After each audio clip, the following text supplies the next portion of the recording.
There is a whole lot of separating and repotting on my succulent to-do list lately. I have 3 pots of Haworthia and Haworthiopsis that I'm going to divide up.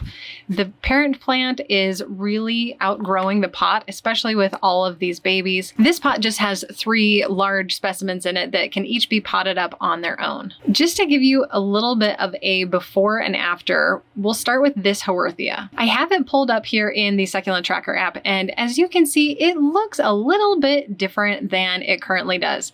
It really just has one plant with maybe a couple babies on it, and there's plenty of room in this pot. This was in March of 2022, so it's been about 2.5 years since I took this photo.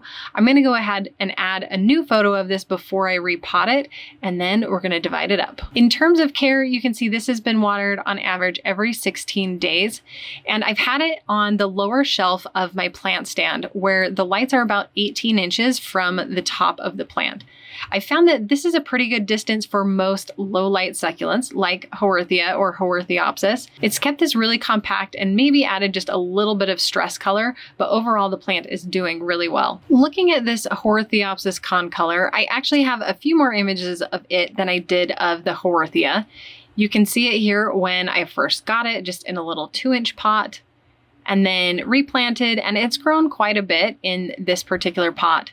Since then, it has grown a bunch of new babies and is very much overflowing. Similarly, this one's been watered on average every 15 days. And again, it's on that lower shelf of my plant stand, so it's getting 12 hours of bright grow lights that are about 18 inches above the top of the plant. This Haworthiopsis Royal Albert I've actually had for the longest of these 3. So here you can see it today, and then this is what it looked like in 2021, so about 3 years ago. It was definitely a lot smaller, but now these 3 individual plants have grown much larger, and I'm very excited to get this divided up. This does have a little bit of a reddish purple tone to it, which is a normal stress color for Haworthia and Haworthiopsis that are getting plenty of sunlight. I'm going to start by pulling this Haworthia out, just kind of gently wiggling it. Now, this was watered about 6 days ago, and I know just from previous experience that the soil doesn't quite dry out that quickly. I had planned to wait a little bit longer before repotting this. However, I also needed some plants to sell at an upcoming market, so I decided I'd go ahead and separate these. Once this is planted up in dry soil, that'll help the roots dry out, and then I'll definitely wait a couple weeks before watering. Looking down here at the bottom, we have a lot of really healthy roots, and I'm gonna try and just pull the mother plant off of these babies and then separate them from there. All right, got a couple babies. That will definitely make it easier to get this mother plant all on its own. I'm just gonna go ahead and pull off these dead leaves. This is really interesting. There is a leaf that essentially has a root like growing through it. I have never seen anything like that before.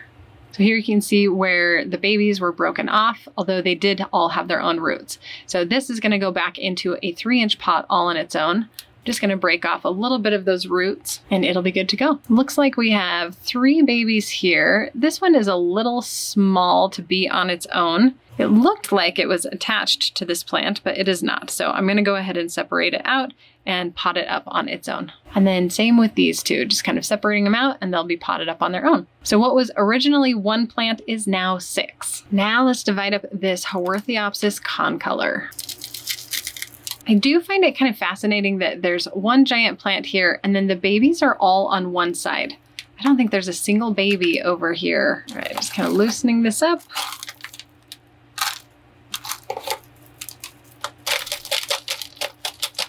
As I just kind of shake these off to try and loosen up the roots, the babies are almost pulling away on their own. So I'm going to go ahead and just give it a little tug. And there's a few of them. And then here are the rest. I'm going to go ahead and pull these dead leaves off. The roots on this one are not nearly as healthy as the Haworthia that I just did. Looks like I've got a little bit more organic soil in here as opposed to the gritty mix. So it does look like the plant itself was in the gritty mix, but just right around the roots, there's a lot of really organic soil. Haworthia can typically tolerate more water than a lot of other succulents, especially like an echeveria, but I think this one was really staying wet a little too long because of all that soil trapped around the roots. And then these babies don't actually have very many roots on them. So this one doesn't really have roots at all, maybe just one right there. This one also doesn't really have any roots, although there is one just starting to pop out. This one has a decent amount, so it should probably be pretty quick to acclimate to a new pot. The ones without roots will also acclimate to new pots. It might just take them a little bit longer since they don't have any roots, because they will need to grow some new roots of their own. This one plant turned into 7. Now, as I unpot this Royal Albert, I do want to bring up that it is okay for these to stay in the pots even longer than they have been. However, what you run into is kind of like what we saw on that Haworthiopsis concolor. There is a risk that water gets trapped in between those roots that are really tight and snug all together. And that trapped water then causes the roots to rot out. And so you end up with a less than healthy succulent. In the case of that Haworthiopsis, the plants were totally fine and they'll definitely be able to reroot on their own. With this Royal Albert though, I'm noticing these roots are kind of gray and dull. These do not seem very healthy to me at all, actually. The plants are obviously still alive, but this root system is looking like it's on its way out. Overall, though, these 3 specimens look really good, and I'm excited to pot them up. I'm gonna go ahead and repot these just in reverse order, starting with the Royal Alberts. Since it's been a couple years since all of these were repotted, I am going to go ahead and use fresh soil just to give them a little bit of extra nutrients. I know someone will probably comment that the gritty mix doesn't really have a lot of nutrients anyway, and that is true. However, succulents tend to not need a ton of nutrients, but if I do find that they're not doing super well, I'll add some worm castings just to kind of boost the soil a little bit.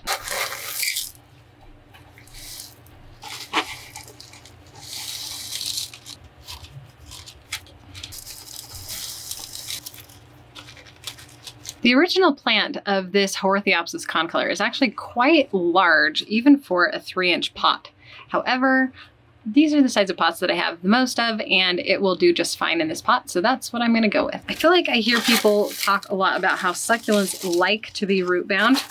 I don't know that I would go that far to say that they like it, but they do definitely seem to tolerate it better than a lot of other plants.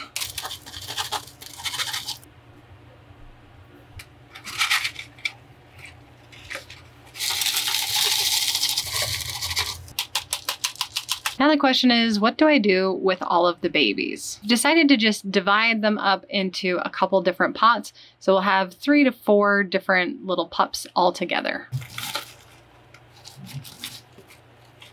None of these 3 had roots, so I decided to keep those together, and then I'll put the 3 that did have roots in the same pot together.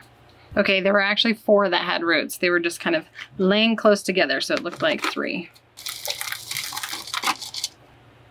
These Haworthia are just a little bit bigger than the ones from the concolor, but they're also not quite big enough to be an individual plant on their own in a 3-inch pot. So I'm gonna go ahead and put them in a little bit smaller 2-inch pots that I have. All of them will probably be on their own except for 2 or 3 that are extra small.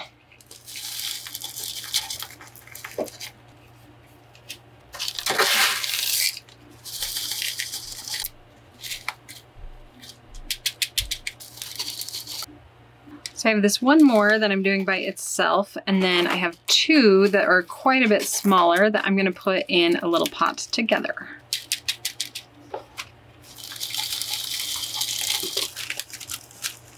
If you've followed my channel for a while, you'll know that I have repotted a lot of Haworthia and Haworthiopsis in the last year.